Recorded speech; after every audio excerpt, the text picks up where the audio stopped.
Minnie, dito ka. Tay, pwede ba tayo mag-usap? Oh, yes, Minnie. Oh, ano yan? Didiretsuhin ko na po kayo, Itay. May ibang babae na po ba kayo? Totoo ba yung sinabi ni Nanay na nakita ho daw niya kayo na may kasamang ibang babae kanina?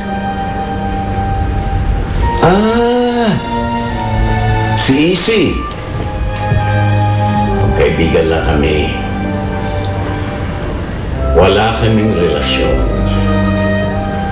Kung meron mo babae na nagpapasaya sa akin, si Easy yun. Sa'yo ko lang sasabihin ito, Minnie. Dahil alam kong malawak ang pag-iisip mo.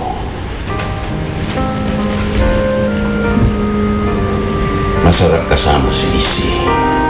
Magaang kakwentuhan. Nung makilala ko siya, para bang nabuhay ako muli. Pagkasama ko siya, hindi ko nararamdaman na matanda na ako. Hindi niya iniintindi kahit kulukulubot na ang balat ko. Yung lang naman ang hinahanap ko, yung nakakasundo ko. Bagay na kahit kailan, Minnie, kahit kailan, hindi ko naramdaman sa inay mo.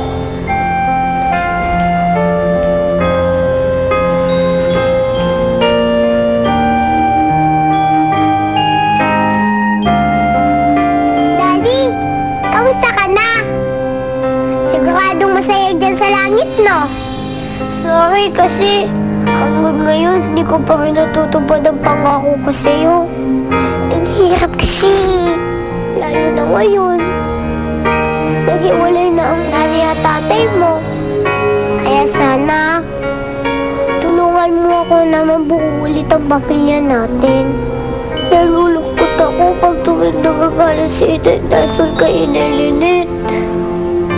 Ano bang gagawin ko?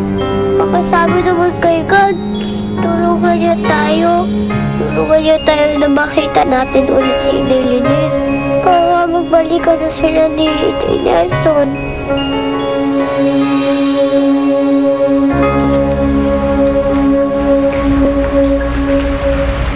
Salamat, anak, ha? Nay, hindi niyo man lang ho ba kakausapin ng Itay para magkaliwanagan ho kayo? At bakit ko siya kakausapin? At anong liliwanagin ko? Eh, hindi ba maliwanag pa sa sikat ng araw na nambababae ang tatay mo? Nay, siguro ho dapat kausapin niyo na ho ang Itay para malaman niyo ang totoo. Tigilan niyo na ho yung mga yan. Alam mo ba? Ang kapal ng mukha ng tatay mo, eh. Kahit na yung matandang yun, amoy lupa na. Saka pa nagka-girlfriend, Diyos ko naman, ano? Kulubot na nga ang balat nun. Ilang beses ko bang sasabihin sa inyo na kaibigan lang niya ho yun. Gusto lang naman ho ni Itay na meron siyang makausap na hindi ho siya sinisigawan. Ganon. Eh, kaya nga eh. Kaya ako siya nasisigawan kasi hindi nasusunod ang gusto ko. Pero mo yun, ipagmamalaki pa niya na bata sa akin yung girlfriend niya. Naku ha, tigilan niya ako. At ito ang dadaan mo, sabihin mo sa tatay mo yan na kaya siya nagugustuhan ng babae yun dahil lamang sa pera niya. Sobra na yan. Nay, mabuti pa, alam niyo, kayo na magsabi niyang kay Itay. Bagong taon na po, kaya dapat magbagong buhay na kayo. Huwag niyo na hong pairalin yung pride niyo. Aba, ako ata ang babae, no? At siya ang lalaki. Dapat lamang na siyang sumuka at magpasensya sa akin. Eh kaso hindi eh. Mas mayabang pa siya sa akin. Bakit hindi na lang siya pumunta doon sa kiri na yon? Nay, hindi ho ba kayo napapagod ng kasisigaw? Kasi ho, kaya ho kayo nag-aaway ni tatay kasi ang hilig-hilig niyo hong sumigaw eh. Ganon. Ako na yun ang sinisisi mo.